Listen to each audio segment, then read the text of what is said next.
Alors ces imprimantes 3D qui font leur entrée dans le monde de la biomédecine vont-elles tenir leurs promesses? Quels sont les patients qui bénéficient déjà de cette technologie? Quelles sont les questions éthiques et pratiques que l'arrivée de ces fascinantes machines soulève? Tout de suite le reportage de François Janet et Alexandre Stern.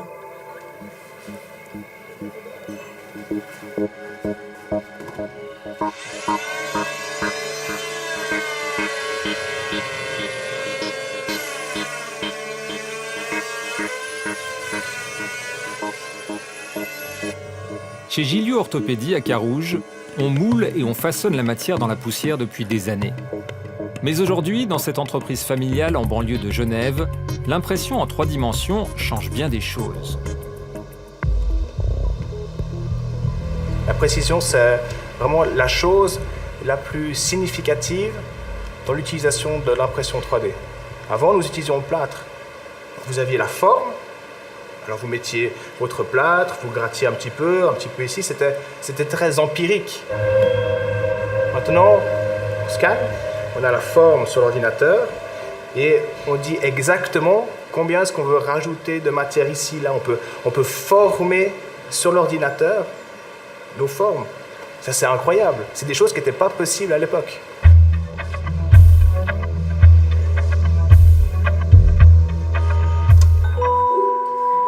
Liliana est venue chez les orthopédistes pour le casque que son bébé a dû porter pendant quelques mois. Martin a souffert de plagiocéphalie, un défaut bénin qu'on appelle aussi la tête plate du nourrisson. Pour corriger la déformation du crâne du bébé, sur prescription du médecin, les orthopédistes ont confectionné un casque parfaitement adapté à sa morphologie. Alors là, je fais l'acquisition 3D pour fabriquer le casque.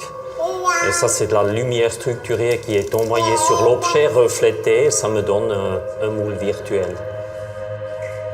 Sans la 3D, pour mouler le crâne des bébés, il faut parfois les hospitaliser et pratiquer une anesthésie complète. Ici, la nouvelle technologie facilite singulièrement le traitement. C'est déjà le plus agréable pour nos petits patients parce qu'à l'époque, ou toujours maintenant, il y a des endroits où on les plâtre, donc ça peut être très angoissant pour l'enfant. Il faut voir que le plâtre ne coule pas dans les yeux. Et pour mon côté, par rapport à un plâtre qui est un petit peu empirique, le scanner, ça donne des mesures précises et donc est plus simple et plus précis à travailler. C'est très bien, c'est très bien évolué. Alors il avait la tête tout plat, maintenant c'est arrondi. Après, on a fini le traitement, mais ça va s'arrondir encore plus avec l'âge.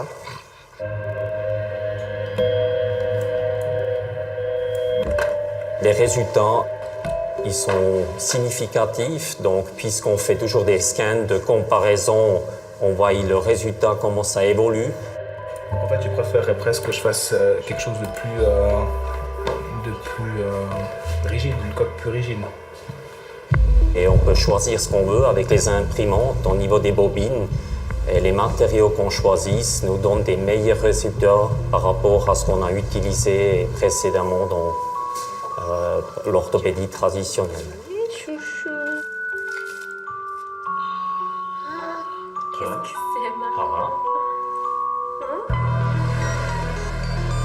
Avec la 3D, certains traitements orthopédiques sont non seulement plus efficaces, mais ils deviennent plus confortables. Nous sommes en train de travailler sur un projet de corset confortable pour le ou la patiente. Maintenant, les corsets sont rigides. Nous sommes en train de travailler sur une matière révolutionnaire qui pourra permettre au traitement du ou de la patiente de porter son corset comme si elle portait un t-shirt, mais avec le bon maintien, la bonne correction. En chirurgie aussi, l'impression 3D offre des perspectives nouvelles. À Lausanne, Martin Broum fut l'un des premiers à utiliser l'imprimante 3D que le CHUV a acquise fin 2013. Soulever tout le contenu de graisse et de muscles qui sont tombés dans ce trou et glisser cette petite lame qu'on pose dessus. Jérémy Canabaté est un boxeur assidu. En janvier dernier, il s'est retrouvé au CHUV pour un accident qui n'avait rien à voir avec son sport préféré. J'ai pris un pouce dans l'œil en fait. Bêtement, un pouce dans l'œil et ça m'a fait sauter en fait, d'après ce que me dit le médecin, le plancher oculaire en fait. On voit extrêmement bien la limite de la fracture. Avec un plancher oculaire brisé, l'œil s'affaisse. Les yeux ne sont plus alignés. Le patient souffre de diplopie. Il voit double. Alors l'impression 3D va permettre de mieux montrer au patient exactement ce qu'il a. Comme ça, il voit exactement pourquoi on doit mettre une grille en titane, pourquoi on doit aller repositionner son œil, où est-ce qu'on va passer exactement. Et ensuite, il y a quand même des structures nerveuses extrêmement délicates qui se situent derrière l'œil, le nerf de la vision, pour lesquelles on ne peut pas s'approcher, c'est dangereux. Donc notre grille doit vraiment être là, adaptée à la taille et aussi à la forme un peu ondulée du plancher de l'orbite. Donc cette impression nous permet d'être du coup beaucoup plus précis et d'aller en salle d'opération avec directement une pièce fabriquée sur mesure. L'opération est la même, le traitement en soi, rien n'a changé. C'est uniquement le gain de temps et le gain de précision. Les patients n'en ont pas forcément conscience, mais la 3D offre aussi un gain important de sécurité. Je me dis, on a de la chance, c'est un truc qu'il faut profiter, quoi. Que pas tout le monde a cette opportunité. Dans certains endroits, on laisse, on coupe, on ne travaille pas. Et là, on a la chance d'avoir ça. Pourquoi on ne va pas s'en servir? Quand vous avez vu le modèle de la partie qu'on allait opérer, sur mesure, c'est vraiment vous. Qu'est-ce que vous vous êtes dit? J'ai demandé si je pouvais le garder. Et puis je me suis dit que j'avais le nez vachement tordu aussi.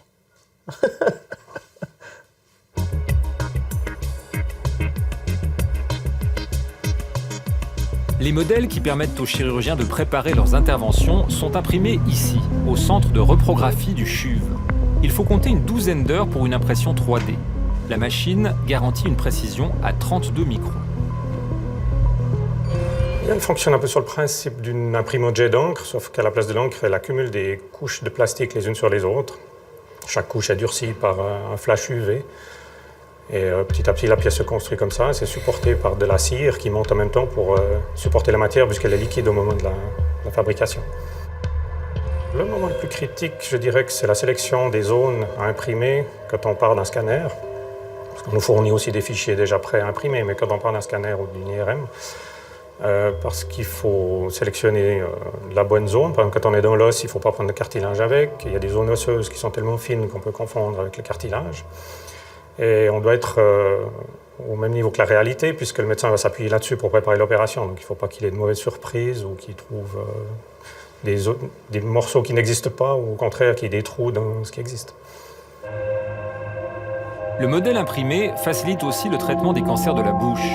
L'impression 3D offre aux chirurgiens un niveau de précision inégalé, puisqu'elle permet de délimiter au plus près la tumeur qu'il faut opérer. On a des cancers qu'on a de la peine à visualiser quand on la regarde. Alors on a pensé à utiliser, d'imprimer le crâne directement du patient, de dessiner un peu la tumeur où on la voyait, ou d'imprimer la tumeur, et à partir de là, fabriquer des guides qu'on pourrait utiliser pour avoir une précision augmentée de notre geste. Si le geste chirurgical est plus rapide, plus précis, souvent la durée opératoire, la durée opératoire évidemment est plus courte, mais la durée d'hospitalisation en général plus courte, plus difficile à chiffrer, mais plus courte. Et de nouveau, ce qui est important quand on fait une chirurgie oncologique, c'est d'enlever vraiment tout ce qui doit être enlevé. Ça, c'est vraiment la phase la plus importante. Mais c'est clair que si on peut en enlever le moins possible, le patient est toujours gagnant du point de vue fonctionnel.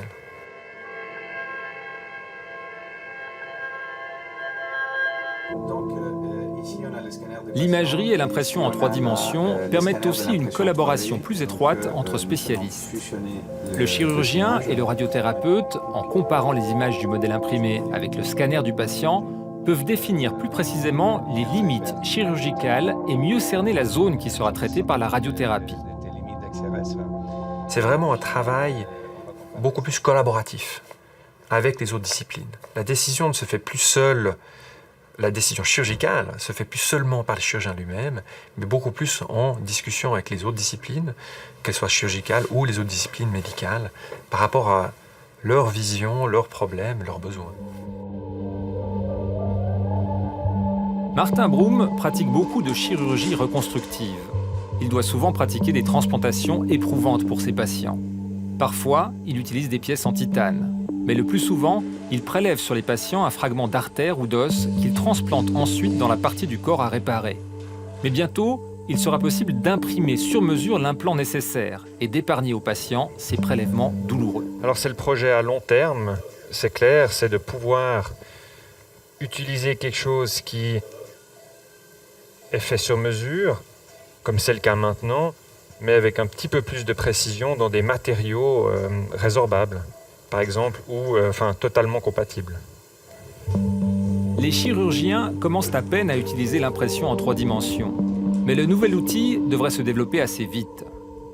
Le saut d'après, c'est d'imprimer la pièce de reconstruction qu'on a besoin, soit dans un matériau compatible, comme le titane, et les grands futurs, ce sera effectivement d'imprimer des pièces résorbables, totalement compatibles pour une application, j'ai envie de dire, de tous les jours.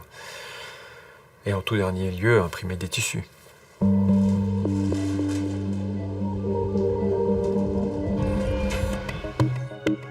Le futur, il se forge dans une entreprise de la campagne fribourgeoise. Chez Regenew, cela fait plus de 10 ans que l'on met au point des imprimantes capables de fabriquer du tissu vivant. Marc Turner, diplômé de l'école d'ingénieurs de Vienne, s'est lancé dans la bio-impression parce qu'il a vite été convaincu par le potentiel de cette technologie.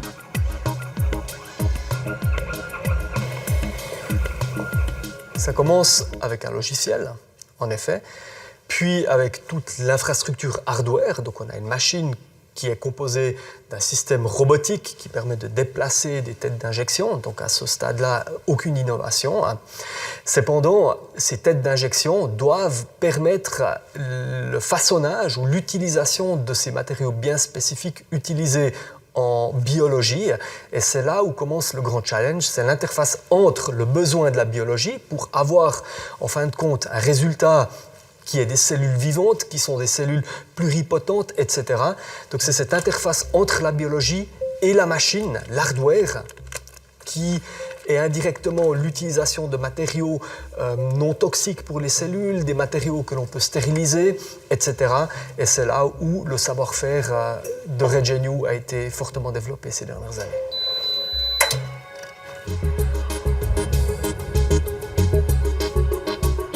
Ce savoir-faire, Marc Turner l'a proposé à la faculté des sciences appliquées de l'université de Zurich. C'est là qu'il y a 4 ans, il a cherché à convaincre Ursula Graf des percées que la bio-impression offrait aux chercheurs. Au début, comme d'autres biologistes, je n'étais pas convaincue que les cellules survivraient au processus d'impression. Mais quand nous avons commencé à le faire avec le jeune ingénieur Marc Turner, on a constaté que les cellules n'étaient pas si difficiles à manipuler. Nous avons optimisé le procédé pour réaliser que nous tenions là notre chance.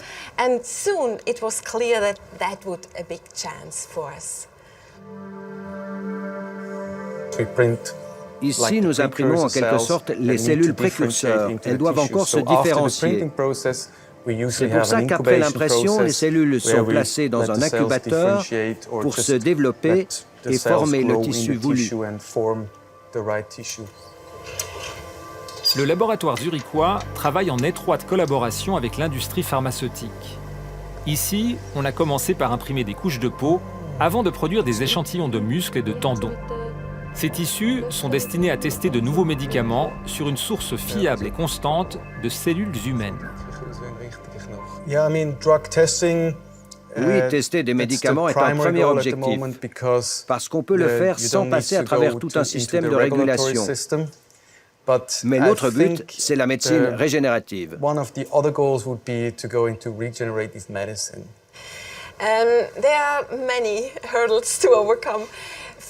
Il y a de nombreux obstacles à surmonter. D'abord, il faut trouver comment recréer un système vasculaire. C'est indispensable pour pouvoir imprimer des tissus de taille importante. Mais on va y arriver. Si on crée ce type de tissu, on doit garantir in vivo les fonctions biologiques de ces modèles imprimés. Et cela, on devra le démontrer clairement. Et puis, si on veut remplacer un jour l'expérimentation animale, il faudra aussi valider ces modèles pour qu'il soit accepté par les autorités compétentes. If we would like to replace animal experiments, so we really have to go for validation of these models.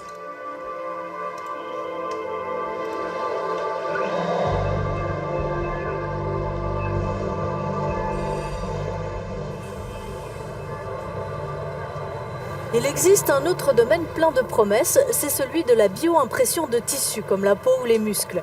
Les chercheurs rêvent de pouvoir produire de cette manière des organes entiers transplantables. Le problème, c'est que ça soulève des espoirs chez les patients alors qu'on est encore très loin de pouvoir réaliser même les choses les plus simples. En revanche, ce procédé pourrait rapidement être plus largement utilisé encore par l'industrie cosmétique et pharmaceutique. Des tissus humains imprimés en 3D permettent déjà de remplacer l'expérimentation animale par un modèle plus proche de nous que la souris ou le rat. Un gros business et beaucoup de pression pour les chercheurs en ingénierie tissulaire. Pour rencontrer d'autres spécialistes en bio-ingénierie, nous sommes descendus à Bordeaux.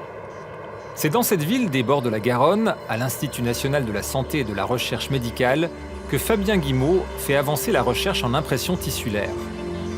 Quand nous avons visité l'INSERM, son équipe travaillait à reproduire du tissu vasculaire.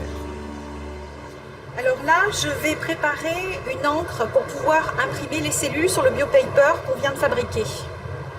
Cette encre sera constituée de cellules de type mésenchymateuses, qui ont été marquées à l'aide d'un fluorochrome, donc on va pouvoir les voir en rouge.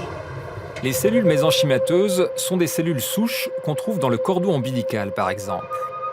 Elles ont la faculté de se différencier facilement en différents tissus cellulaires. Ces cellules sont indispensables à la bioimpression.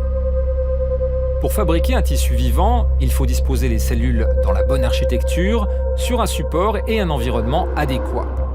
Plus facile à dire qu'à faire, tant les variables sont complexes.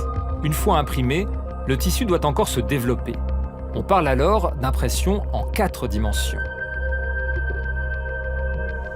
Quand on parle de bioimpression 4D, on veut dire que dans le fichier qui décrit l'organisation des cellules, on anticipe aussi comment, à partir de ces organisations spatiales, X, Y, Z, ces cellules vont évoluer dans le temps. Ce que permet la bioimpression, c'est de reproduire des processus de formation de tissus, ce qu'on appelle la morphogénèse. Sauf que ces processus morphogénétiques s'opèrent en dehors de leur environnement on va dire, naturel, qui est normalement l'embryon ou en tout cas les premiers stades d'un organisme. Donc on est dans un environnement complètement différent et donc il faut déterminer les lois, les règles qui régissent ces processus de croissance des tissus. Et donc une des principales limites aussi, c'est aujourd'hui le manque de connaissances. Donc on ne sait pas quelles sont les organisations les plus favorables à l'émergence de ces fonctions. Fabien Guimot ne se contente pas de faire de la recherche à l'INSERM. Il est aussi à la tête d'une start-up qui développe les applications cliniques de l'impression biologique. On a pensé que la structure la plus adaptée était une structure privée de type start-up avec laquelle on va être en mesure de mobiliser plus de fonds et donc plus de moyens pour aller jusqu'à ces objectifs cliniques. Poietis est une entreprise qui s'affirme dans le domaine de la médecine régénérative. L'objectif, mettre au point des tissus qu'on pourra greffer ou même imprimer sur des patients. Avant les applications cliniques, il sera nécessaire de valider différents points, de démontrer qu'on est capable de fabriquer des cellules à partir des cellules du patient et intégrer notamment de la recherche fondamentale en biologie cellulaire de comment on peut produire des cellules souches en nombre suffisant, comment on peut contrôler les processus de différenciation cellulaire dans vers des lignées cellulaires bien définies. Donc il y a toutes ces étapes qu'il va falloir intégrer. Chez Regenio aussi, on a lancé une société satellite. Active dans le domaine dentaire, elle mettra sur le marché d'ici quelques mois le premier produit synthétique imprimé en 3D. C'est le produit Osteoflux, qui est un substitut osseux pour augmentation du volume osseux au niveau crânio-maxillofacial. Donc, typiquement pour des patients qui n'ont pas assez d'os pour recevoir un implant dentaire. Et Osteoflux est un produit innovant qui combine un nouveau type de biomatériaux à base de calcium phosphate et l'impression 3D. Et ces deux innovations combinées permettent de créer un produit avec des performances supérieures à ce qui est aujourd'hui disponible à l'homme du métier. Il faut savoir que pour des petites interventions, on arrive à prélever des petits blocs dans la cavité buccale. Ça, c'est moins invasif, mais ça demande quand même un second site. Par contre, pour des gros prélèvements, des grosses reconstructions, on est obligé de passer en dehors de la cavité buccale. C'est-à-dire qu'on prélève soit au niveau du crâne, soit au niveau d'une zone du bassin qui s'appelle la crête iliaque. Et là, ça devient très invasif pour le patient.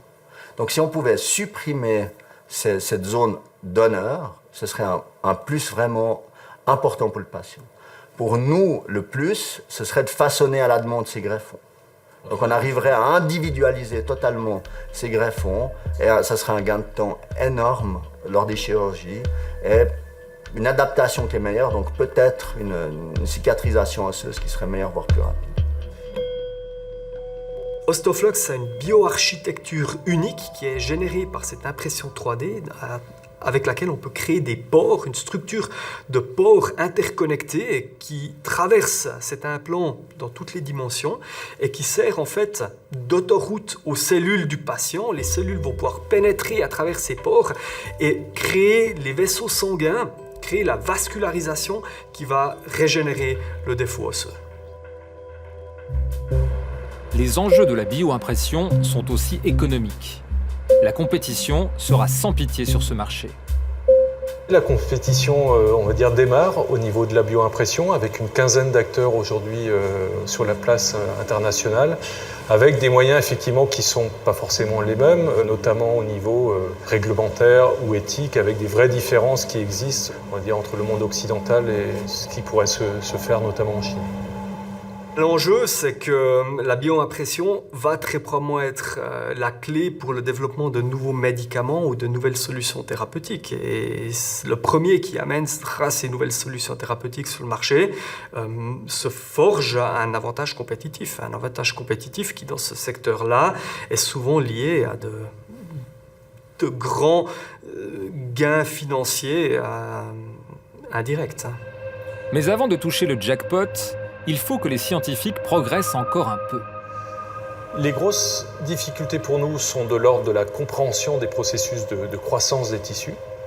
Aujourd'hui, imprimer des tissus ou imprimer des cellules est pratiqué par des dizaines et sans doute plus d'une centaine de laboratoires à travers le monde. Donc imprimer des tissus greffables dans 15 ans, dans 10 ans, dans 15 ans, ne sera plus de la science-fiction. Et de là, on pourra peut-être imaginer les futures étapes, qui sont la production de structures plus complexes, qui répondront à des besoins extrêmement importants que l'on observe au niveau des greffes, au niveau des donneurs, que ce soit pour des pathologies ayant trait au foie ou au rein ou au cœur notamment. Je pense que le point le plus important, c'est la sécurité. On ne peut pas trahir l'espoir des patients avec des promesses impossibles à tenir demain ou même dans quelques années. Vraiment, je crois que la sécurité doit être la priorité numéro 1. En concurrence, les acteurs de la bioimpression rivalisent d'annonces spectaculaires. Les Américains affirment régulièrement qu'on approche du moment où l'on pourra greffer des organes bio-imprimés sans recourir à des donneurs. Les Chinois ont annoncé la première transplantation d'une vertèbre en titane, imprimée en 3D.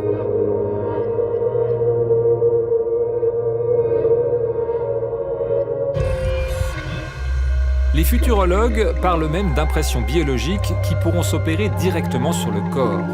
À se demander où s'arrête la science et où commence la science-fiction. Oui, quand j'observe ce qui se passe aux États-Unis, leur marketing est tellement brillant qu'ils sont très proches de la science-fiction.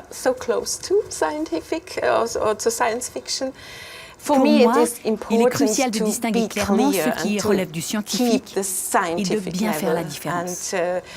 To divide these two issues clearly.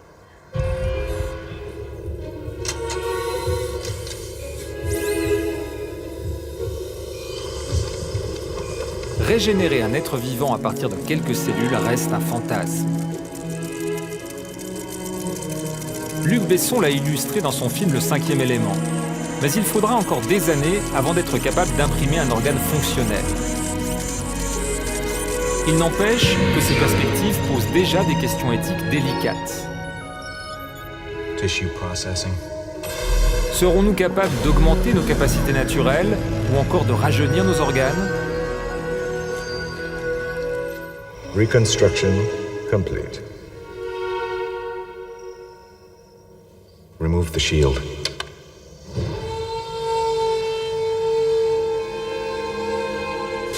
On ne s'inscrit pas du tout dans le contexte de l'humain augmenté, qui a pour but d'améliorer les propriétés ou les performances des tissus et des organes. Donc il y a vraiment une séparation assez importante entre ces deux perspectives, même si les technologies que nous développons, et on en a parfaitement conscience, pourraient être utilisées à des fins que nous ne souhaitons pas.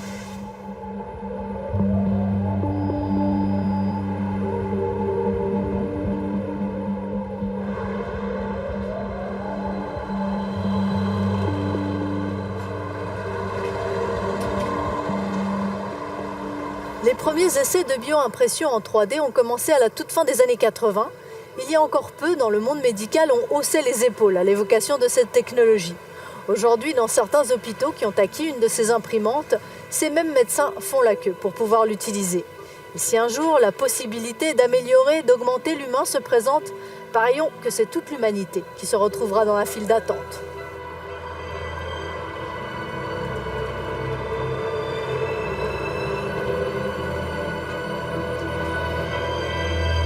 Ainsi s'achève 36.9. Sur santéromande.ch et sur rts.ch/santé, vous trouverez des références et des articles sur les imprimantes 3D et sur les régimes végétariens et végétaliens. N'hésitez pas à réagir et commenter nos reportages sur la page Facebook de 36.9.